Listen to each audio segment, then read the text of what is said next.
Good morning అందరికీ. నేను సుధాకర్ పరిచయం. ప్రస్తుతం క్యారమ్స్ గురించి చెప్పాలనే చిన్న ప్రయత్నం. Carroms shoot points, cuttings, side cuttings, doubling 360 డిగ్రీలో మనం ఆట ఆడాల్సి వస్తుంది.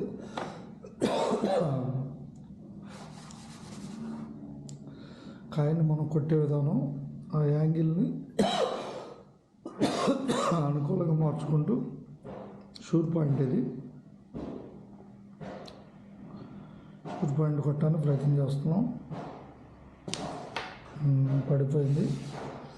సెకండ్ షూట్ పాయింట్ పక్క అయ్యాను.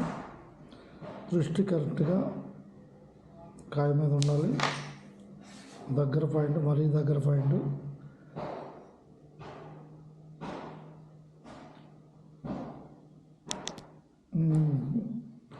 క్యారమ్స్ ప్రేమికులకి ఎంతో ఉపయోగకరం. 3 కాయిన్స్ వేయగలిగాం. 3 షూట్ పాయింట్లు కనిపిస్తున్న 3 షూట్ పాయింట్లు వేసాము.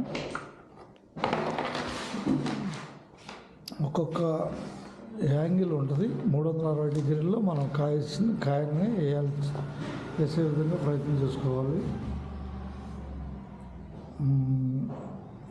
అంటే ఆపోజిట్ పార్టీ బలమైన ప్లేయర్ అయినప్పుడు షేక్ వస్తుంది. దాన్ని అధిగమించడానికి పెద్ద ఆటగాళ్ళతో సపోర్ట్ ప్లే ఆడాలి.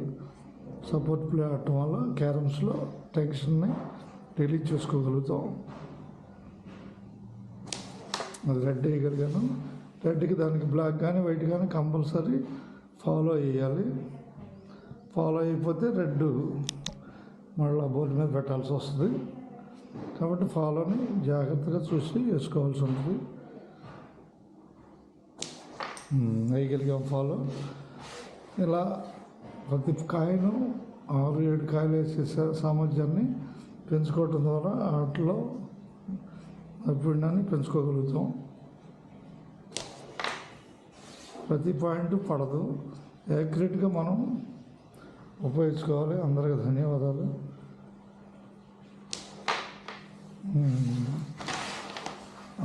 క్యారమ్స్ 360 డిగ్రీలో ఆడాల్సి ఉంటుంది. కొన్ని చెబుతున్నానండి క్యారమ్స్ గురించి వివరణ. అందరికి ధన్యవాదాలు. జనాల్లో క్యారమ్స్కి అత్యధికంగా అభిమానులు ఉన్నారు. అందరికి ధన్యవాదాలతో మీ సుధాకర్ పరచూరి.